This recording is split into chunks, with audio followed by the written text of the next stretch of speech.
Hello and a warm welcome from the Curious Case. Where are you listening from tonight? Is it raining outside, or quiet enough to hear the clock tick?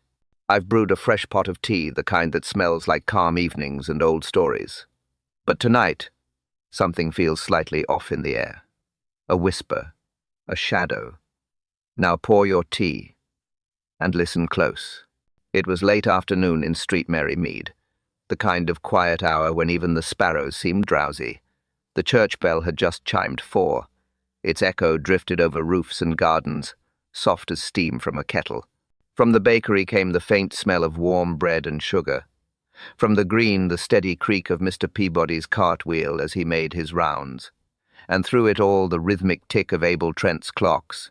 The old clockmaker's shop sat tucked between the grocer and the post office.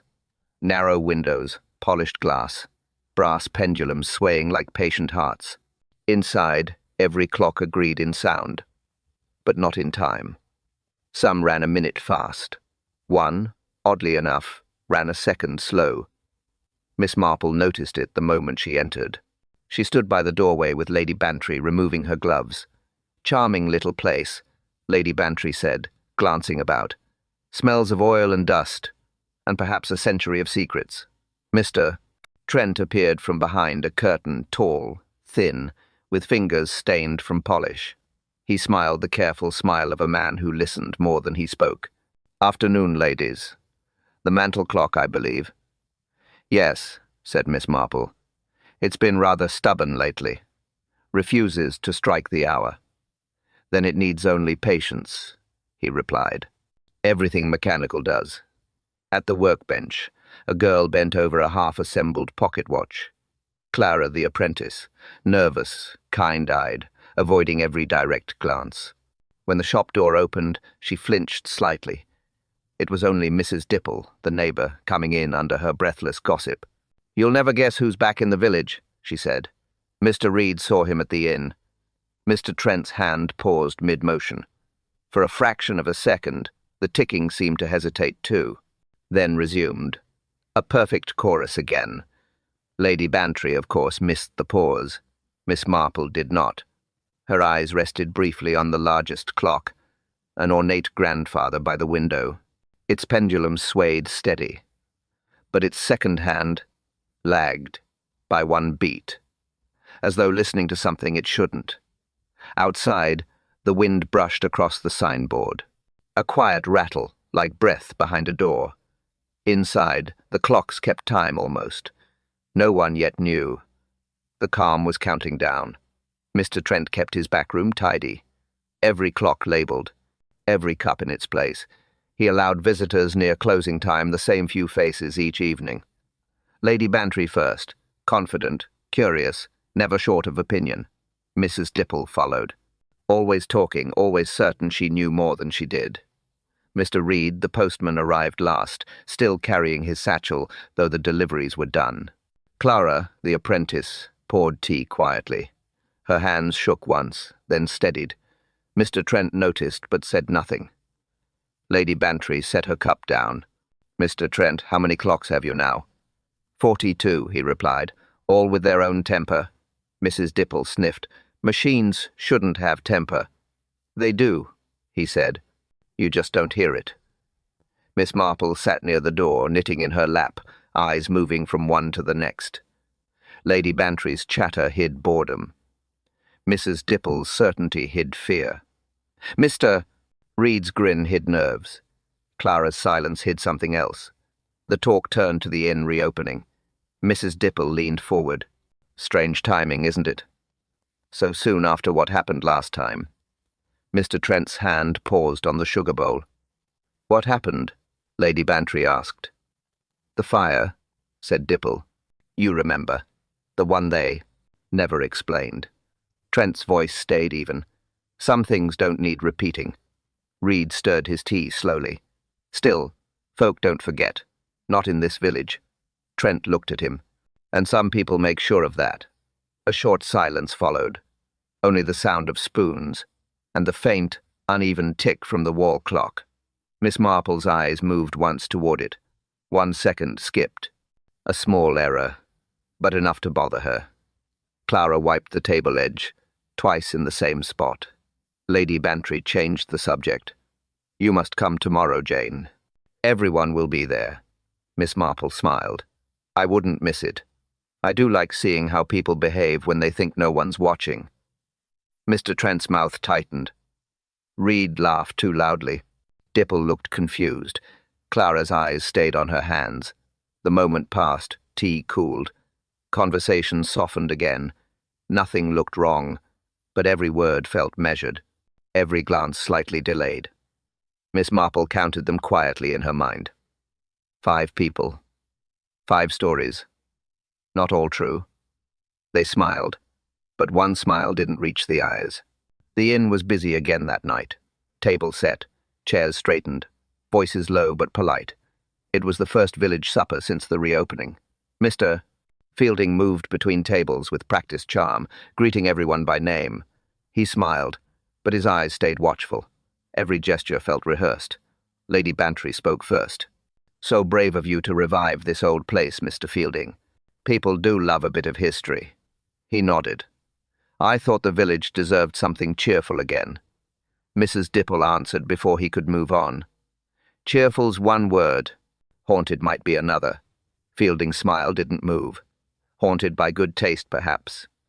Miss Marple sat near the corner, half listening. Her focus was on the fireplace mantel. Above it hung a framed brass key labeled Room 7. Clean, polished, untouched.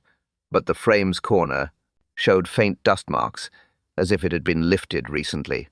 At the far end, Dr. Bailey poured himself another glass of wine. He spoke too loudly, trying to sound amused. "Nothing to fear in this place," he said. "Just stories to keep the young awake." The young waitress, Margaret, gave a weak laugh. She carried a tray past him, her hand shaking slightly. Miss Marple noticed the shake, and that her lipstick shade had changed from earlier that afternoon. Deep red now, a color that didn't suit her. Mr. Reed arrived with the post bag. He handed Fielding an envelope. "From London, sir. Special delivery." Fielding slipped it into his pocket without opening it. "Business," he said quickly. No need for curiosity. But curiosity had already filled the room. Lady Bantry whispered, "Perhaps from the buyer? Or a woman?" Mrs. Dipple leaned in. "Or a debtor. These London types always owe someone." Their words carried soft excitement, the kind that grows when no one wants silence. Fielding raised a glass. "To old houses and new chances." A few murmurs followed, polite and short. No one looked relaxed. Even the vicar and his wife sat stiff, glancing often toward the door. Miss Marple's eyes returned to the key. The light caught the glass frame. For an instant, she thought she saw a fingerprint on the inside, but when she blinked, it was gone. She made a small note on her napkin, a habit no one ever questioned. Margaret passed again with the decanter. She hesitated near Fielding's table. He didn't look at her. Her hand trembled once more. The decanter clinked faintly against the glass, and she whispered an apology. Mrs. Dipple smiled too widely. "Superstitions, dear. The house only creaks when it remembers." "Mr." Fielding's answer came flat. "Then let it remember quietly." Miss Marple folded her napkin and placed it aside. She had seen enough small things to know when a large one was coming. Every guest spoke softer now. Every smile stayed too long, and every sound seemed to wait for something else to begin. Then the lights went out. A sound, a single glass tipping, then nothing. For a moment, the room stayed still. Someone laughed nervously. Another voice said, "Fuse must have gone." Chairs shifted, feet scraped, candles flickered as matches struck. When light returned, Margaret stood in the doorway. Her face was pale, her hands shook. She pointed down the corridor. "Room 7, she whispered. Her voice barely carried. "Someone's lying there." Fielding moved first. He took a candle and walked fast. The others followed in a slow, uneven line. Miss Marple came last, quiet, observant. The corridor smelled of polish and wine. The door to room 7 stood half open. Inside, the faint clink of a swinging keychain against the wood. Miss Marple noticed that first. On the rug, a man lay still, face pale, one arm bent under his side, a broken glass beside him, nothing else disturbed. Dr. Bailey bent down, checked the pulse. He frowned. Gone. Cyanide, I'd say. Strong scent of almonds. No one spoke. Lady Bantry gasped softly. Mrs. Dipple whispered something about curses. Fielding stood rigid, staring down at the face. Miss Marple watched him, not the body. He didn't look surprised. He looked calculating, as if arranging thoughts into order before speaking. Dr. Bailey looked up. "I'm sorry, sir, it's—" He stopped. The others stared. The dead man's face was familiar. Same build, same hair, same jaw. Older, perhaps, but unmistakable. "Mrs." Dipple murmured. "Good heavens. Mr. Fielding, it's you." Silence. Only the faint hiss of the candle. All eyes turned toward the living Fielding. He blinked once. "Don't be absurd," he said. "I'm here, aren't I?" The vicar crossed himself quietly. Lady Bantry looked away. Miss Marple stayed very still. She noted his tone. Too flat. Too quick to defend. A man with something rehearsed behind every word. She glanced at the glass near the body. Faint lipstick on the rim. Deep crimson. Margaret's colour earlier had been different. Her eyes moved to the mantel in the dining room beyond. The framed key. Gone. Fielding looked down again. "I've never seen this man before." Miss Marple said nothing. She counted the seconds between his words, each one perfectly timed. Dr. Bailey rose slowly. "Well, whoever he is, he's dead." Mrs. Dipple clutched her necklace. "Two of him, then. What does that mean?" "No one knows yet," Lady Bantry whispered. But Miss Marple's knitting fingers had stopped. Her mind moved faster than the room. One body, one likeness, one key missing. And a hostess who kept changing her shade of lipstick. She looked up at Fielding again. He had gone pale, but his eyes were steady. Too steady. Someone said they should fetch the police. Someone else said a prayer. Miss Marple only looked at the door. The lock was scratched near the keyhole. Recently. Her voice was calm when she spoke. "Curious," she said. "Locks rarely open themselves." The others stared at her, then at the body again. No one could explain it, because the man they found was already standing beside them.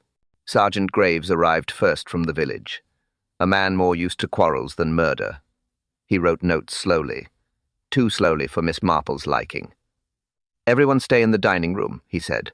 "No one leaves until I've spoken to you." Chairs scraped again. Cups rattled. People whispered in pairs. Miss Marple stayed behind in the corridor. She moved quietly, careful not to touch anything. Her eyes traveled the room. The glass, broken. The carpet, flattened under one knee. The curtain cords, twisted, then retied. Small things, but they spoke louder than panic ever could. She noticed a ring mark on the table where a decanter had stood. A second ring beside it, faint and new. Someone had moved it recently. She leaned closer. The faintest scent of almonds lingered near the rim. Poison, the doctor had said. He was right, of course, but method and moment were not the same. Margaret sat at the far end of the dining room now, white-faced, holding a handkerchief. Lady Bantry patted her shoulder. "Mrs." Dipple whispered to the vicar's wife. Everyone looked guilty in their own way, not of murder, but of knowing more than they wanted to tell. Fielding stood by the hearth, still and silent. His cigarette had burned down to the paper. He hadn't noticed. Miss Marple turned to him. "You said you didn't know the man?" "That's correct," he said evenly. "Never met him in my life. Yet he resembled you remarkably. Coincidence? Perhaps." Her gaze dropped to his cuff, a faint trace of moisture. Not wine. Water, most likely. Someone had washed something quickly. She nodded slightly, making no remark. Instead, she bent near the bedside table. One glass stood upright. Lipstick stained deep red. Margaret wore soft rose. Another clue, quiet but certain. Someone else had handled that glass. Sergeant Graves returned. "We've telephoned Melchester. Inspector Harlan's coming." Good, Miss Marple said. It's a complicated matter. The sergeant frowned. You think more than one person's involved. I think, she said, that people seldom act alone even when they think they do. The sergeant blinked, confused. She smiled politely and turned away. She checked the window latch locked from inside. No sign of struggle. No spilled liquid beyond the glass. The dead man's shoes polished, soles dry. Everything about him suggested planning. Not chaos, not chance. She looked again at the glass rim. The stain glimmered faintly under the candlelight. Red too dark to be Margaret's, too deliberate to be an accident. Lady, Bantry called from the next room. Jane, do sit down, dear, you look tired. I'm never tired after the truth starts moving, Miss Marple said gently. Fielding exhaled smoke in short bursts. Margaret turned away from him. The vicar prayed quietly under his breath.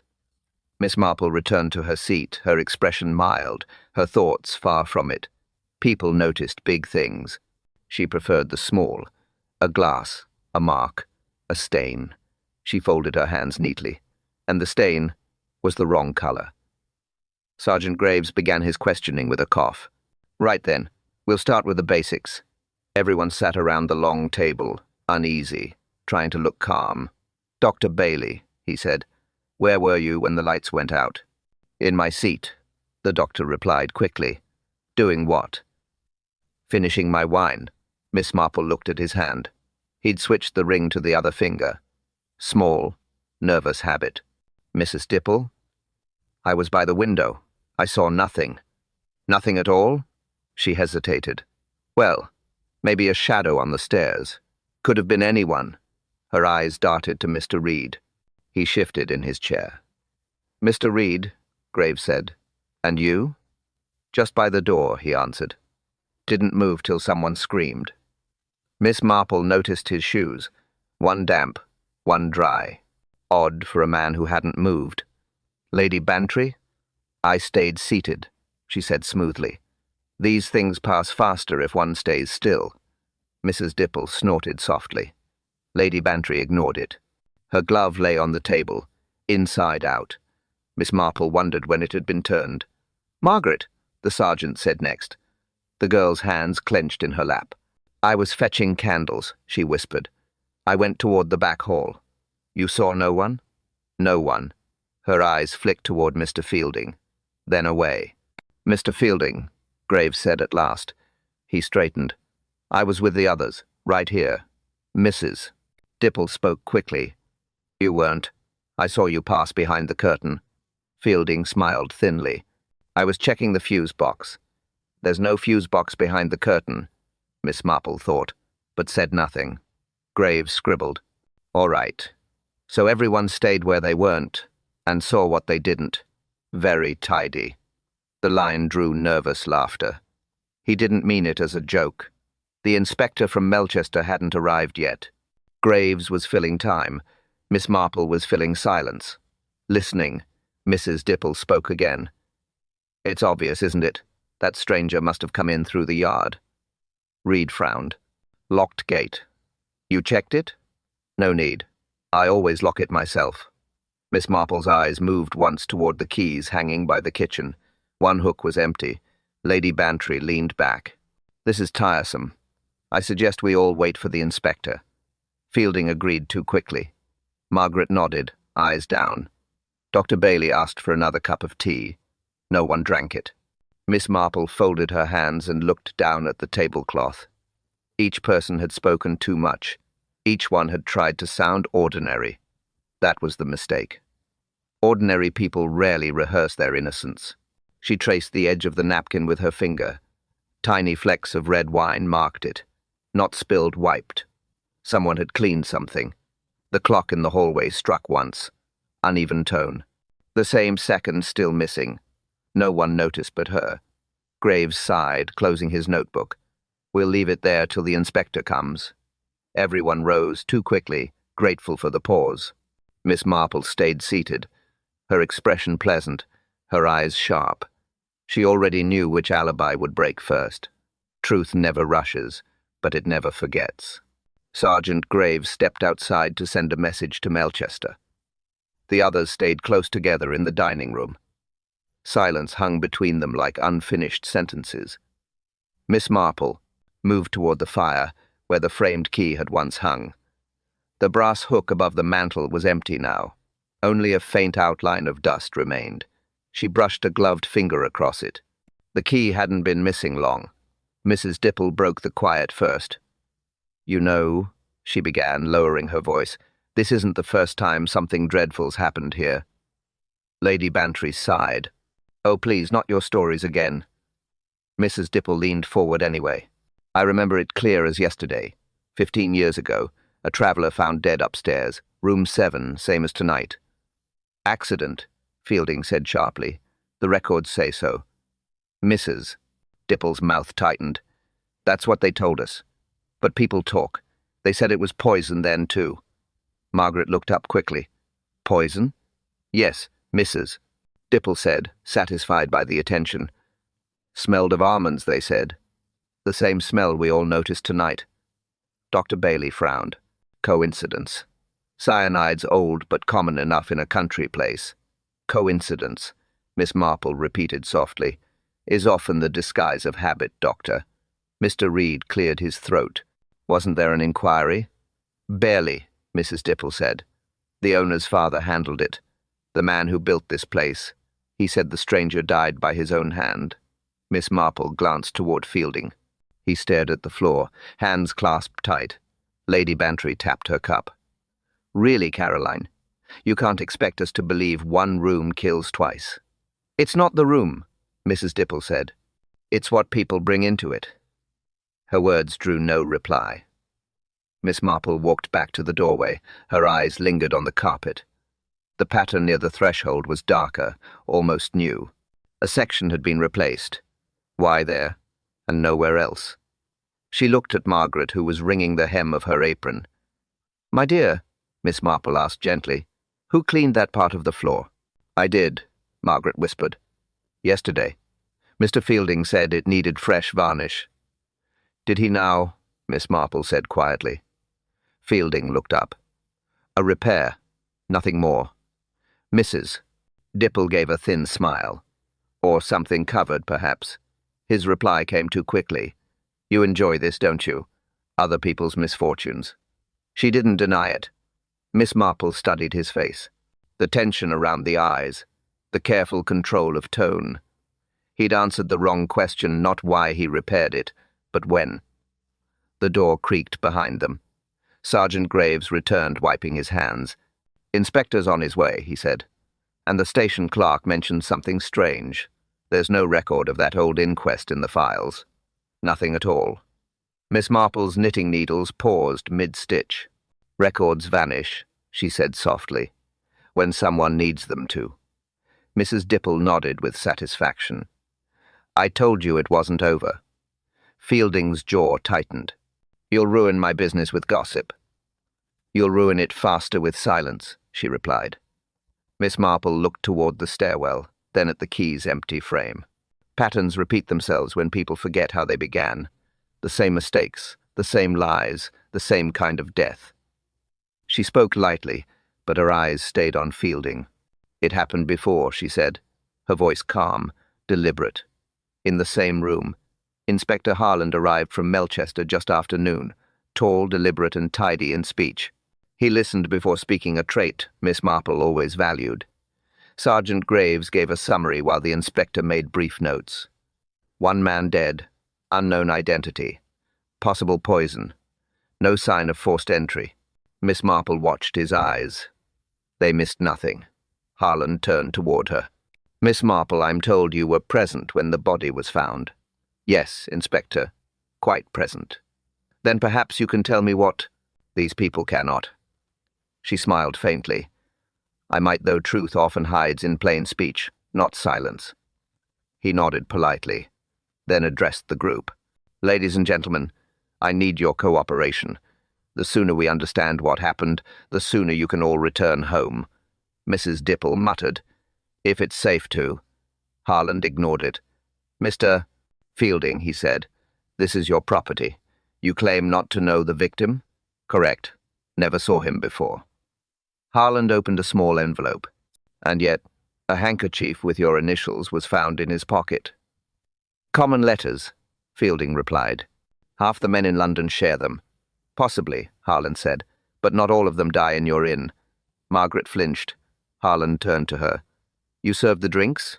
Yes, sir. You poured from the decanter? She hesitated. Yes, only for Mr. Fielding and the gentleman in room 7. Did anyone else touch it? I don't think so. Miss Marple folded her hands. Not quite true, my dear, she said softly. Margaret's head turned. The glass with lipstick, Miss Marple continued. Not your shade. Someone else poured first. Harland's eyes sharpened. You're certain? Quite. He studied her for a moment. You have a keen memory. I find memory more reliable than excitement, Inspector. He returned to his questions. Mrs. Dipple, you claim to have seen a shadow near the stairs. Describe it. Tall. Moving quickly. Male or female? I couldn't tell, but it wasn't the girl. Fielding's tone cut in. You see shadows everywhere. Only where something's hiding, she snapped back. Harland raised a hand. Enough. His attention shifted to the window. Locked from the inside, he said.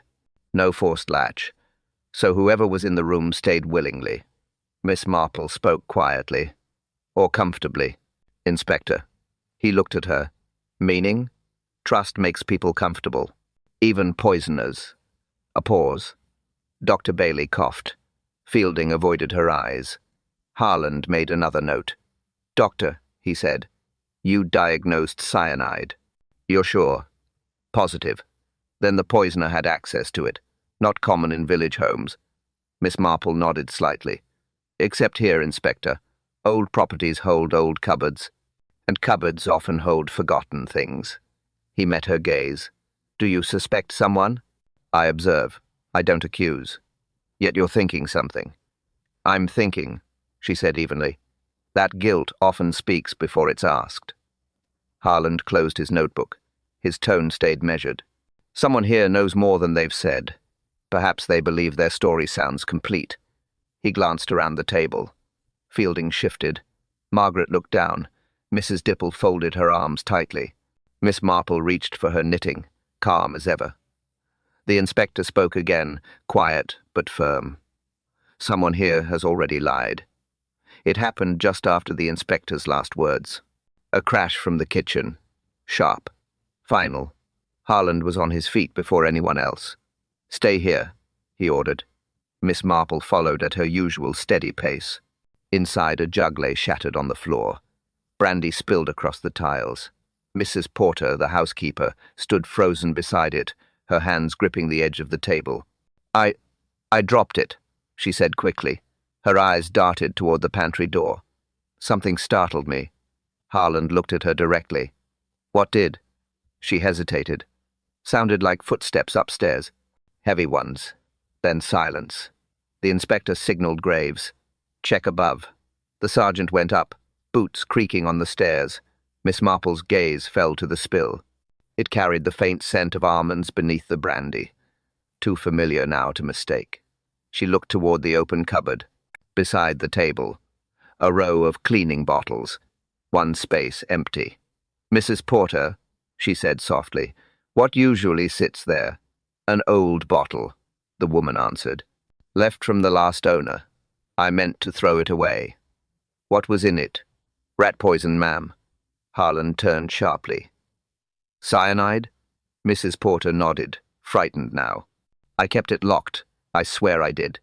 Before he could reply, Graves shouted from upstairs. Inspector, you'd better see this. They went up together, Miss Marple just behind. In the small storage room above the kitchen lay a coat, wet from the rain, torn at the cuff. Inside the pocket, a folded envelope. Harland opened it carefully. The handwriting was rough, hurried. He read it aloud. You think you can hide what was taken from me, but truth travels faster than you do. No signature. Just initials. R.F. Fielding went pale. Those letters again. Someone's toying with me. Harland's tone was dry. Perhaps, or reminding you of something you'd rather forget. Mrs. Dipple spoke from the stairwell. "Whose coat is it?" Harlan turned it over. "Custom made. Tailored in London. The same brand as Mr. Fielding's." Fielding shook his head. "It's not mine." Miss Marple looked closer at the torn cuff. A faint reddish mark stained the fabric. Not rust. Not wine. Something darker. She said nothing. Harlan folded the note. "We'll keep this. Might tell us who wanted revenge." Mrs. Dipple, delighted by the drama, whispered, "Revenge fits this house better than wallpaper." No one laughed. Miss Marple studied the inspector's hands as he sealed the envelope. The ink had smudged slightly, a careless press before the words dried. That meant the note was written here, not brought from outside. Margaret's voice came thinly from behind the group. "That letter, who is it for?" Harlan looked at her. "The name on the inside's unfinished. Starts with M, but ends with nothing." Miss Marple's eyes moved to the table downstairs, where the second glass still Saturday Margaret's trembling hand had never left her lap. She spoke quietly. "Inspector, I don't think that note was meant for anyone living." Harlan frowned. "Meaning?" She met his eyes. The note was addressed to the dead. The inspector placed the note on the table. "Whoever wrote this," he said, "knew both victims, the one dead upstairs and the man standing here." Fielding stayed quiet. His hand moved once toward his collar, then stopped. Margaret sat rigid in her chair, lips pressed tight. Mrs. Dipple whispered, "You can tell, can't you? He's hiding something." Miss Marple did not answer. She was watching the girl, not the man. Harlan began again. "The handwriting's rough but practiced. A man used to keeping records. Perhaps someone in business." Fielding exhaled. "Then you already know it's not mine." The inspector's tone stayed level. "I know it was written here." Margaret's head came up sharply. "How can you be sure?" "The ink. It's the same as the bottle on your service desk." She said nothing. Miss Marple leaned forward slightly. "Inspector, may I ask what were the initials again?" "RF, Harlan said. Miss Marple nodded. "The same as on the handkerchief found in the victim's pocket." Mrs. Dipple gasped. "Then he wrote it himself?" "Or," Miss Marple said gently, "someone wanted us to think he did." Fielding turned toward her. "You seem certain, madam. Perhaps you've already solved it." "Not solved," she said calmly. "Simply noticed what others prefer not to see." He laughed once without humor. "And what is that?" "That the dead man resembled you too closely for comfort." His face hardened. "Coincidence again?" "I doubt it," she replied. "The same initials, the same jawline. A family resemblance. Perhaps." The silence thickened. Margaret's breath caught. Mrs. Dipple leaned forward, eager as a reporter. "Family?" she said. "You mean?" Fielding's hand struck the table. "Enough of this nonsense." The sound startled even him. He drew back slowly, realizing too late how much had slipped. Harlan watched him. "You knew him." Fielding's jaw moved once. "He was my half-brother." The words landed like stones. Margaret's eyes filled, but she looked at Miss Marple instead of him. "He came here 2 days ago," she said. "Asked for Mr. Fielding. Said he had papers. He wanted to talk alone." Harlan nodded. "About what?" Fielding spoke before she could. "He wanted money. That's all." "Money for what?" "For silence." Miss Marple spoke softly. "Silence about what was stolen, perhaps?" He met her eyes. Cold now. "Yes. My father's will. He said it was false. He said the inn wasn't mine." Mrs. Dipple breathed out a long "oh." Lady Bantry murmured something about family shame. No one else spoke. Fielding straightened. "He was lying. He wanted to ruin me. I told him to leave."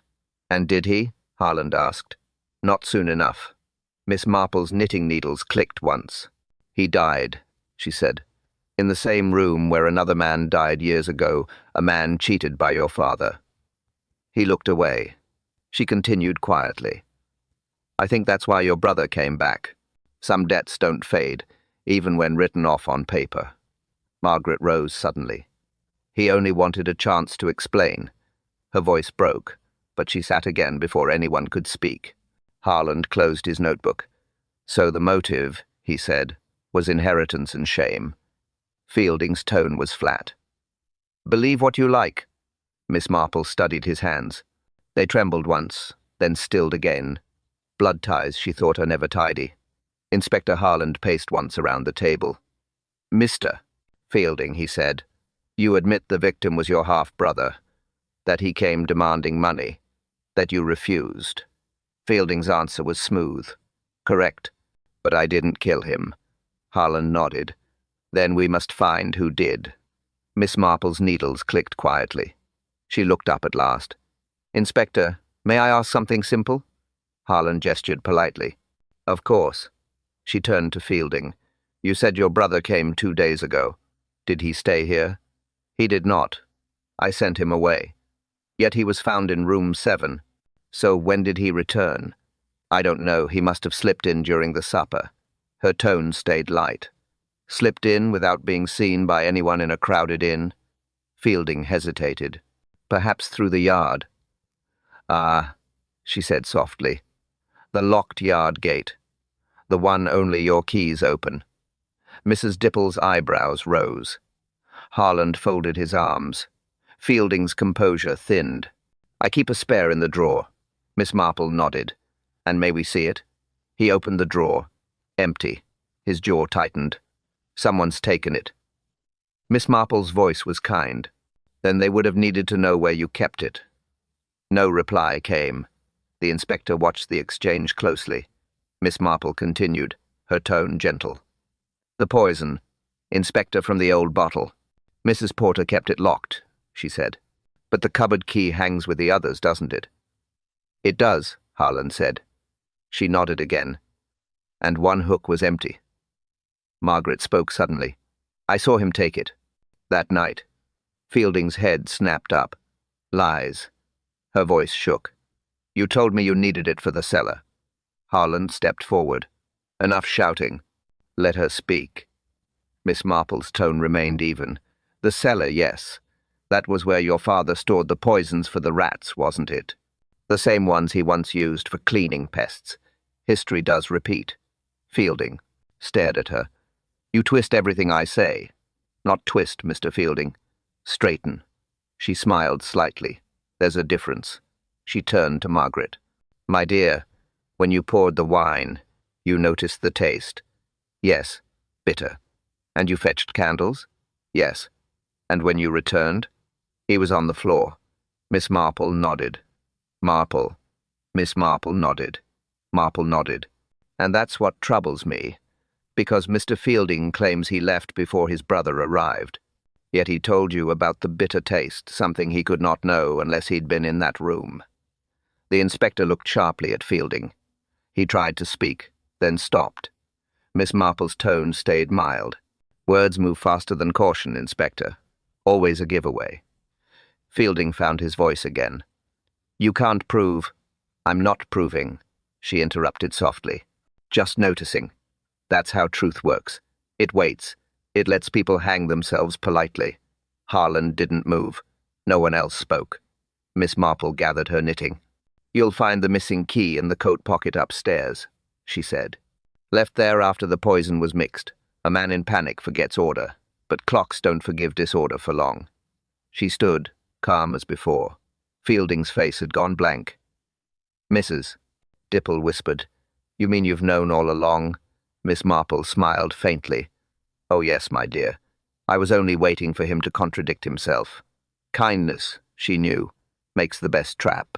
Inspector Harland returned from the upstairs room with the missing key in his hand. Exactly where you said it would be, Miss Marple. She gave a small nod. People rarely hide things in unfamiliar places. He placed the key beside the empty poison bottle. Mr. Fielding, he said, this ties both you and your father to the cupboard and to what was in it. Fielding stared at the object, silent for a long time. Then measuredly he spoke. You can weave any story you like, Inspector. Keys go missing. Bottles get moved. Miss Marple leaned forward slightly. So do memories. He turned to her, irritated. You think this is about my memory? I think, she said quietly, it's about what you refuse to remember. She pointed to the old envelope the inspector had found in the coat. The handwriting. Inspector, did you notice? Not your brother's. Look closely at the way the R is crossed. Harland examined it, frowning. Not the same as the note addressed to the dead. Precisely, she said. The envelope is older. Written by your father, I'd wager.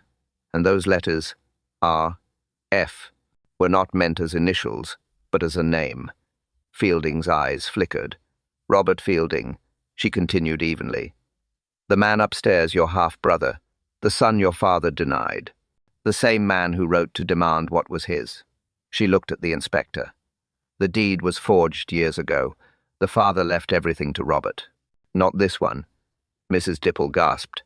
Then he... Yes, Miss Marple said gently. He inherited nothing, and when his brother arrived with proof, he couldn't let it reach the court.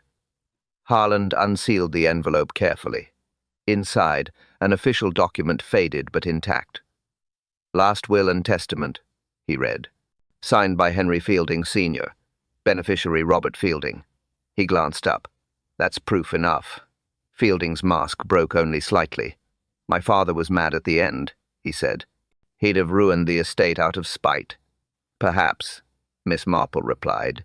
But you used the same poison he once kept for rats. You called it cleaning the past. Yet you only copied it. Margaret covered her face. He didn't mean... Fielding's voice cut in, low and sharp. Be quiet, Margaret. She shook her head. You said he'd forgive you once he read your note. Everyone turned toward her. What note? The inspector asked. She hesitated. The one he made me deliver. Before supper. Miss Marple's tone stayed calm. So you brought him the wine as a peace offering, not knowing what it carried. Margaret nodded weakly. Fielding's last defense faltered. I didn't plan it, he said. I only wanted to scare him, make him leave before he ruined me. Harland folded the will slowly. You did more than scare him. Fielding looked down at the floor. It wasn't supposed to happen this way. Miss Marple's voice was steady. It never is. That's what makes guilt so predictable. He said nothing more. The inspector gave the quiet order, and Graves led him away without resistance. Miss Marple watched the table where the evidence lay: key, bottle, paper, glass, simple things, each telling the same story in its own language. You didn't escape the past, she said softly. Her eyes rested on the empty frame above the mantel. You repeated it. Fielding stood without protest. The inspector gave a simple nod to Sergeant Graves. No handcuffs yet, only words. Let's go quietly, sir. He didn't argue, didn't plead. He adjusted his cuffs, straightened his tie, and looked around the room once. Mrs. Dipple lowered her eyes. Lady Bantry folded her hands neatly. No one spoke. Miss Marple sat still, her knitting untouched in her lap. Harland collected the items one by one: the key, the empty bottle, the will, each into its own envelope. Order returning where deception had thrived. Fielding gave a short laugh. You've all had your entertainment then. No one answered. Miss Marple said mildly, Truth isn't entertainment, Mr. Fielding. It's maintenance. He looked at her sharply. Maintenance? She nodded. Things fall apart when left unchecked. People, too. Graves opened the door. Outside, the faint sound of wheels on gravel. The police car had arrived. No one rushed. Even Harland moved with a deliberate calm. Fielding paused at the doorway. Inspector, he said, will they write it the way it happened? Harland replied evenly. They'll write what we can prove. That won't be enough. It rarely is, Harland said. Margaret rose suddenly. Wait. He didn't mean to. He stopped her with a glance. Don't speak for me, he said. Then quieter. You did enough by speaking once. She sat again, eyes fixed on the floor. Mrs. Dipple muttered under her breath. Always the quiet ones. Miss Marple gave her a small look, and Dipple went silent. The inspector handed his notes to Graves. Take him along. I'll follow shortly. Fielding walked ahead without resistance. The sound of his shoes against the floorboards was the only sound left. When the door closed, Miss Marple exhaled softly. Not relief conclusion. She turned to Harland. You'll find the other papers in the bottom drawer of his desk. He kept copies of everything he destroyed. Harland nodded. You're certain? Always certain, Inspector.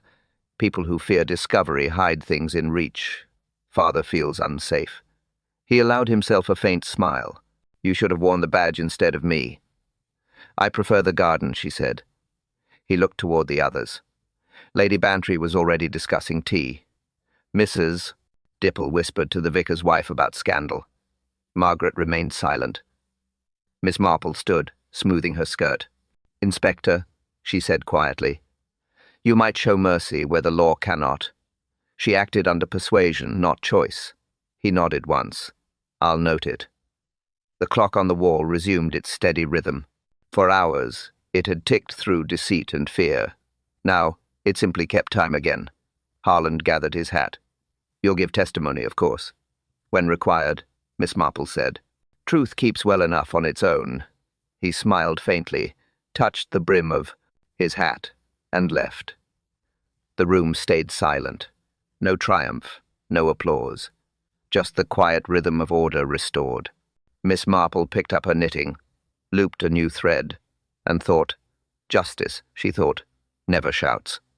By morning, the inn had returned to stillness. The guests had gone. Only the faint sound of cups and movement came from the kitchen.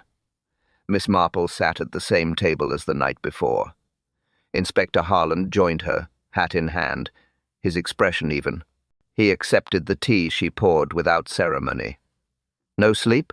He asked. None worth mentioning, she replied. Nor for me, he said. Paperwork never sleeps either. They drank in quiet intervals, each absorbed in separate thoughts. At last he said, the girl will not be charged. She didn't know what she carried. I'm glad, Miss Marple said. Inexperience should not be mistaken for intent. She admitted. She suspected something. Yes, she said softly, but fear often convinces people that silence is safety. He nodded. She'll leave the village. Good. People here remember too clearly and forgive too slowly. Harland looked toward the mantel where the frame had hung. What about this place? He asked. It will close again, she said. For a time. Until someone decides the story has faded. It never fades completely. No, she agreed. It just becomes part of the wallpaper. He folded his notebook. You were right about the drawer. We found the documents. The forgery was clumsy. Desperation makes poor craftsmen, she said. And cleverer thieves, he added. She gave a small nod of approval. Harland hesitated. You seem untouched by it all. I prefer to think, she answered, that I've simply seen enough to know the pattern. People repeat themselves until something stops them. Law? He asked. Consequence, she said. Law follows later. He smiled faintly. I'll remember that. She looked up. You will forget, Inspector. That's human. But you'll recall the shape of it like a sound you can't quite place. He stood, preparing to leave. Until next time, Miss Marple. I hope not, Inspector. Tragedy is an untidy visitor. When he was gone, Lady Bantry entered from the hallway. Her tone was brisk, as though sweeping dust from conversation. I do wish people wouldn't die in such inconvenient places. Miss Marple smiled politely. I suspect they never plan it that way. Do you suppose it's really finished? For now, Miss Marple said. But gossip has a longer life than guilt. Lady Bantry sighed. I'll see to the Vicar's committee. It will give people something safer to discuss. Yes, Miss Marple said. Safety is best spoken of when one feels it least. When her friend had gone, Miss Marple folded her napkin carefully. She studied the teacup, its faint ring marking the cloth. Such small traces, she thought, always outlast the moment. The clocks in the hall began to chime. She counted them, one by one. Every beat correct again, balanced, steady. She rose, collected her bag, and paused at the doorway. The truth had settled, but not quietly. It never did. Peace, but not forgetfulness. Miss Marple sat by her kitchen table that afternoon, sorting through her letters. A new spool of yarn rested beside the teapot. Nothing urgent waited, only small matters, the sort of things that return life to its usual rhythm. She poured herself a cup and read a note from Lady Bantry. It was brief. All quite settled now. The inspector sends regards. The inn to be sold quietly. A line drawn beneath it. Do come for tea when the village calms. Miss Marple smiled faintly and set it aside. Calm, she thought, was often mistaken for peace. She picked up her knitting. The same pattern she had worked before the trouble began. Stitches moved, easily under her hands, familiar and steady. People always revealed themselves in the same way, not through what they confessed, but through what they corrected. She thought of Fielding's tone when he said, "You've all had your entertainment." A man defending his pride even when caught. A habit learned long before guilt found him. Evil rarely shouts, she thought. It blends into civility, into well-timed smiles and tidy gestures. The sound of the kettle drew her attention. She rose, refilled the pot, and returned to her chair. Routine, to her, was the proper end to tragedy. She considered the girl, Margaret, too young to understand the difference between loyalty and fear. Miss Marple hoped the inspector would keep his promise and let her go quietly. The girl would rebuild her story elsewhere, if given the chance. She sipped her tea. The warmth steadied her thoughts. Every case left behind a kind of residue, not of horror, but of recognition. What people called mystery was usually just human habit, repeated under stress. She remembered once telling Dolly Bantry, "A murderer seldom invents. He imitates himself." The same principle had served her well here. The missing key, the wrong color, the trembling hand, all pieces of ordinary behavior, only slightly misplaced. The inspector would write his report soon. It would list facts, names, dates, and evidence. But reports never captured cause. Cause lived in smaller places. Vanity, envy, pride. Those never showed on paper, yet they were always there first. She folded her hands over the knitting. The pattern was nearly finished. Only a few rows left. If anyone asked what she'd learned from another death, she would answer truthfully, though few would understand, that kindness uncovers more than suspicion, that quiet reasoning is sharper than outrage, and that people, when pressed, repeat the same wrongs until someone listens carefully enough to stop them. She placed the cup down and adjusted the clock on her wall. 1 minute fast. She let it remain that way, a small reminder that even order needs a flaw to stay honest. Evil, she thought again, often hides behind good manners, and sometimes so does truth. Thank you, dear listener, for joining us tonight in our quiet corner of mysteries. Another puzzle set, another truth unwrapped, gently without hurry. What did you notice first? The missing key? The trembling hand? Or that one small word spoken too soon? Each clue tells a story, but every story leaves a question behind. Do you think guilt begins with the act, or with the thought that no one will ever see? We'd love to hear what you believe. Share your theory below. It's always a delight to see who spotted the truth before Miss Marple did. If you enjoy these calm investigations, you can stay close to our table of tea and tales. Follow, comment, or join our membership for ad-free mysteries and quiet reflections each week. From all of us at The Curious Case, thank you for lending your ears and patience to another evening of reasoning. Until next time, may truth cool slower than tea. And somewhere, beyond Street Merry Mead, another story is already beginning. A guest house by the coast. A letter misplaced. A voice calling through a locked door. They say it's nothing, only superstition. But Miss Marple knows better than to trust coincidence twice. The past leaves footprints, even when the floor looks clean. And the people who smile too quickly are often the ones who keep the darkest keys. So while this village returns to its tea and calm routines, another kettle is beginning to boil elsewhere. A whisper will rise, a secret will move, and one polite knock will change everything again. If you've enjoyed tonight's mystery, stay close, the next one is already ticking in the background. Somewhere, in another quiet corner of England, another truth is waiting to be found. And perhaps this time, the clue won't be a clock, but a cup that never cooled. Until we return, listen carefully, because the next story always starts when you think it's finished. Another village, another secret, another quiet crime. And somewhere, even now, another clock just skipped a beat.